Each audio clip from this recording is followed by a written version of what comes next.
Engineering करनी थी। अब क्लैरिटी थॉट क्या है जरा समझते हैं। यहां से मुझे मेरा करियर बिल्ड करना है, बहुत कुछ पीछे सुन के आया हूं और बहुत कुछ लोगों को बताना है और प्रूफ करना है। लेकिन जब मुझे मौका मिला तो मैं भी बहक गया। जब बाहर निकला मैं तैयारी करने के लिए सर, तो अगेन पता नहीं कैसे बताऊं, बट वहां पे एक लड़की थी। बाहर जाने के बाद जब हवा लग जाती है, फ्री हो जाता है इंसान, उसी की तरफ दौड़ता है।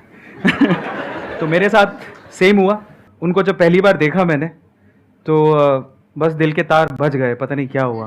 पर एक बात मैं बोलता हूँ यहाँ पे, अगेन करने कुछ और आया था, पढ़ाई करने आया था, तैयारी करने आया था ताकि मेरा कॉलेज में सिलेक्शन हो, लेकिन वहां पर इस चीज में अगेन साइड में हो गए, डाइवर्ट हो गए। बिकॉज उस टाइम पे क्या मुझे एनर्जी बहुत थी, जैसे आज आप फील कर रहे हो इससे 10 गुना ज्यादा थी। मुझे ऐसा लगता था मैं बहुत कुछ कर सकता हूं, लेकिन वो जो एनर्जी होती है उस टाइम पे स्कैटर्ड होती है, इस वजह से आप बहक जाते हो।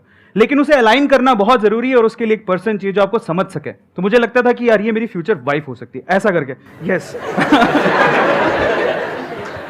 जिन लड़कों को प्रॉब्लम होती है ना, जिनको लव एट फर्स्ट साइट हो जाता है, उनसे ना मैं आपको एक सवाल पूछता हूं। सवाल ये है कि जिस मोहतरमा के ख्यालों में आप 24 घंटे मशरूक हैं, जिस मोहतरमा के ख्यालों में आप 24 घंटे मशरूक हैं, वो सिर्फ आप ही की है, इसका कोई प्रूफ है?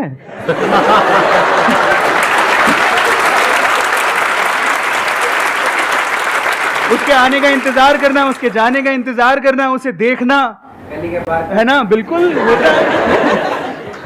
6 महीने मैंने खराब कर दिया, कुछ पढ़ाई नहीं की, मैं भूल गया मैं क्या छोड़ के आया हूं, किन बातों को यार प्रूफ करने के लिए छोड़ के आया हूं, यार वो सब भूल गया मैं। गलत बात है, पर बहक गया, कुछ नहीं कर सकता था।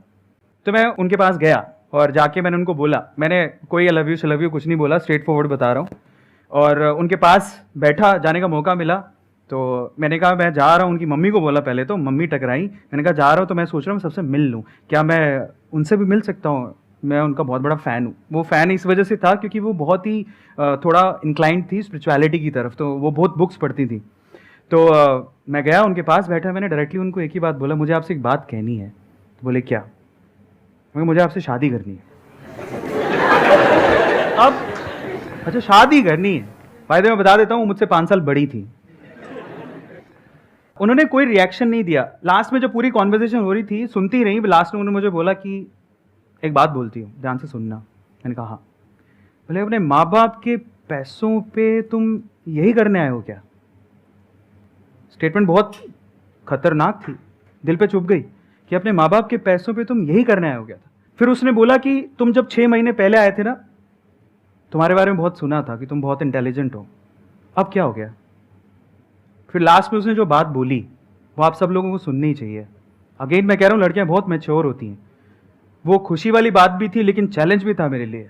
उसने बोला तो सफल हो जाओ, अपने पाँव पे खड़े हो जाओ, तब हर चीज तुम्हारी कदम चूमेगी, तुम्हें सब मिल सकता है, शायद मैं भी।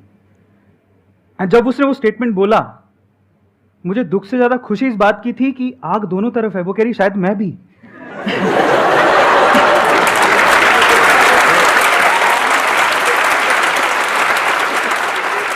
आज वो मेरे साथ है और मेरी सफलता में उसका पूरा हाथ है।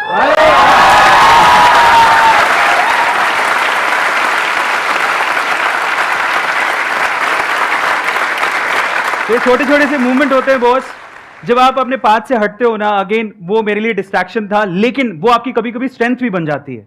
अगर मैं सीधे चले जाता, ठीक है, मन में रख के, पर मैंने वो रिस्क उठाया। रिस्क है तो इश्क है। रिस्क उठाया तो सामने से स्टेटमेंट आया, समझ में आया कि हमें करना क्या है, फाइनली उसी पाथ पे दोबारा आ गए। तो आपकी लाइफ बनती है, बिगड़ती है आपके आसपास के लोगों से जो आप चूज करते हो।